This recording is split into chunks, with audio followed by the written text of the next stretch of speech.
Sentez-vous bien.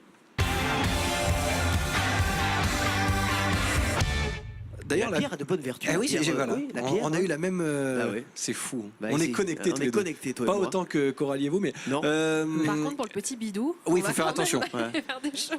Non, mais il paraît que pour la. Regardez, impeccable notre Oui, non, mais invité. ça, Mais il la fabrique, y a Laurent, des il la voit personnes pas. hors du Bah, commun, si, comme sûrement. certains pâtissiers qui sont Avec hyper modération. sveltes. Ah oui. Mais il y a des choses qui ne s'expliquent pas. Mais c'est vrai, ça, la bière, ça favorise la récupération un peu, non Oui. Il paraît. Même pour les gueules de bois, il paraît qu'une bonne bière froide le lendemain matin, c'est ce qu'il faut plutôt que Oh, au prendre de petit-déj comme l'aspirine. ça Ouais. C'est bon pour la peau aussi, Ouais. non? Théo C'est bon pour la Sarfati, peau. notre ingénieur du son, Oui. qui pourtant ne boit quasiment jamais, me dit c'est vrai, la bière le lendemain Bien matin, sûr. ça marche. Testé, approuvé. Ouais, c'est vrai.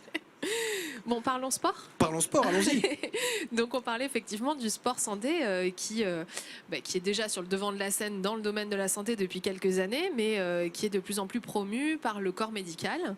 Et effectivement, l'idée c'est quoi aujourd'hui? C'est de proposer à toutes les personnes, y compris celles qui sont atteintes d'ALD, c'est-à-dire d'affections de longue durée, de pathologies de longue durée, de faire du sport parce que l'OMS, l'Organisation mondiale de la santé, a bien exposé qu'effectivement avoir une activité physique régulière pour des personnes atteintes de pathologie ou pas était indispensable pour la santé.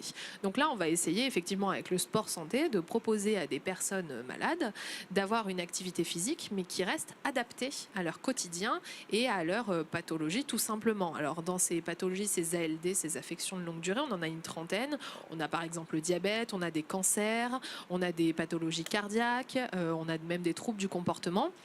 Et effectivement, l'objectif de votre médecin traitant, ça va être d'essayer de trouver un sport santé, entre guillemets, un sport qui puisse correspondre à vos besoins et surtout à vos capacités, parce qu'on ne va pas forcément mettre une personne Oui, forcément. qui est en surpoids ou qui a des problèmes de santé cardiaque, notamment, dans un groupe avec des personnes communes et qui ne sont pas du tout affectées par une pathologie. Oui, donc le bon sport adapté à la santé de chacun. Exactement. Et malheureusement, j'allais dire, c'est depuis peu qu'on voit ça de cette manière-là, parce qu'avant, effectivement, on avait même des adolescents qui pouvaient être dispensés de sport au collège, et les profs qui disaient mais pourquoi vous êtes dispensés de sport, vous n'avez rien, mais si j'ai une pathologie.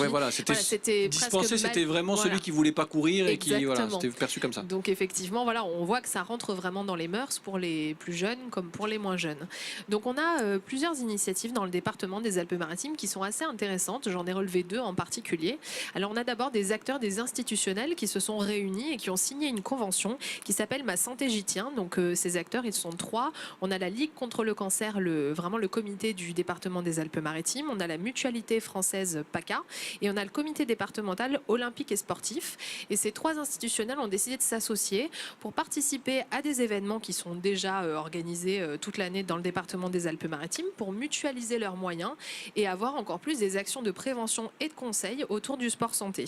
Alors pour 2019, ils ont retenu 4 manifestations, le parcours du cœur en avril, la ronde des plages en mai, Sentez-vous sport en septembre et la caravane des sports de juin à août. Donc là, ça va être vraiment l'objectif d'aller au contact du grand public qui entend parler un peu du sport santé sans vraiment savoir ce que c'est et d'essayer d'expliquer aux gens qui sont notamment atteints de pathologies comment ça fonctionne, comment ils peuvent avoir du sport sur ordonnance finalement, à qui ils doivent s'adresser. Parce que, le problème finalement quand on vous écoute, et ça revient chaque semaine, on a l'impression qu'à chaque fois c'est l'information qui manque, c'est le relais. Exactement ça. Effectivement, on en parle dans sa globalité, mais après, je suis dans le 06, où est-ce que je vais, à qui je m'adresse? Qu'est-ce que je fais, bien sûr. Donc effectivement, en priorité, je vais m'adresser à mon médecin traitant. Et mon médecin traitant va être aidé de la deuxième initiative dont je vais vous parler. Même vous, en tant que particulier, vous pouvez aller sur ce site internet qui vient de sortir, la fin d'année 2018, qui a été lancé par l'Agence régionale de santé et la Direction régionale de la jeunesse, des sports et de la cohésion sociale.